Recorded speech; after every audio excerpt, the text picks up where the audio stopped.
Hi everyone, আশা করি সবাই ভালো আছেন। তো এটা আমার অষ্টমীর ব্লগ। অষ্টমী সারাদিনে আমি কি করলাম সেটাই আপনাদের সঙ্গে শেয়ার করব। তো প্রথমেই আমি আমার শ্বশুরবাড়ি থেকে স্নান করে আমার কাকা শ্বশুর বাসায় আমার নিমন্ত্রণ ছিল, আমি সেখানে চলে গেলাম। সেখান থেকে সেজে গুজে আমার ননদ এবং আমার কাকি শাশুড়ির সঙ্গে ঘুরতে বের হব।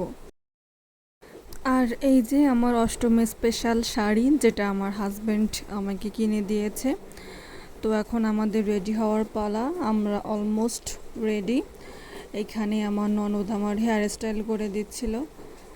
আমরা দুজন এখন সুন্দর করে সাজুগুজু করে অঞ্জলি দিতে চলে যাব। আমাদের রেডি হওয়া শেষ, এখন আমরা অঞ্জলি দিতে চলে গিয়েছিলাম। আমাদের বাসার পাশে একটা মন্দির আছে, সেখানে অঞ্জলি দেওয়া শেষ করে এসে কাকিমা আমাদের জন্য লুচি তৈরি করেছিল, সঙ্গে ঘুগনি এবং সুজি ছিল। তো আমরা খাওয়া দাওয়া করে নিলাম। খাওয়া দাওয়া করে নিয়ে যে কিছু সেলফি ফটোশ্যুট করে নিয়েছি। তারপর হচ্ছে আমরা আবারও রেডি হয়ে ঠাকুর দেখতে বেরিয়ে গিয়েছিলাম আমরা তিনজন। এটা আমাদের যশোর রামকৃষ্ণ আশ্রমের মা, অনেক সুন্দর হয়েছে। আমরা এই গরমে ভর দুপুরে তিনজন বেরিয়ে যে কী পরিমাণ সাফার করেছি সেটা বলার বাইরে। তো যাই হোক, অনেক মজাও হয়েছে, অনেক ছবিও তোলা হয়েছে একসঙ্গে। ভিড়টা কমই ছিল, আমরা একদম আনটাইমে গেছি, তো এখানে ভিড়টা অনেক কম। এরপর আমরা বেশ কিছুক্ষণ ঘোরাঘুরি করলাম। সবাই দেখি জোড়ায় জোড়ায় বেড়াচ্ছে, আর আমার জোড়া এখনও খুলনায় পড়ে আছে, সে এখনও আসেনি।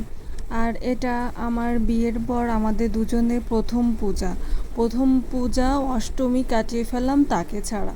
বোঝেন আমার কি মানে খারাপ লাগছিল। ওইখানে সবাই জোড়া জোড়ায় ঘুরছে, আমি হচ্ছে একা আমার ননদের সঙ্গে ঘুরছিলাম আর কি। তো যাই হোক, ও সন্ধ্যার সময় আসবে, সন্ধ্যার সময় এসে আমাকে নিয়ে যাবে, আমরা এখান থেকে বাড়ি চলে যাব। এখানে সুন্দর একটা বুক স্টলও বসেছিল। তারপর আমরা প্রসাদ নিলাম, খিচুড়ি। আমরা তিনজন বসে বসে খিচুড়ি খাচ্ছিলাম। আমার কাকি শাশুড়ি আমাকে এবং আমার ননদকে খাইয়ে দিচ্ছিল। তো এরপর আকাশে প্রচুর পরিমাণে মেঘ করায় আমরা ফিরতে বাধ্য হলাম আর কি, না হলে আমরা আরও কিছু মন্দির দেখতাম। তো আস্তে আস্তে পথে যে দু একটা মন্দির বেঁধেছে তাই দেখেই আমরা ফিরে এসেছি। তারপর সন্ধ্যাবেলায় সে আমাকে নিতে এসেছিল, আমরা দুজন ওখান থেকে বাড়ি চলে গিয়েছিলাম। তো আজ এই পর্যন্তই। Thanks for watching, bye bye.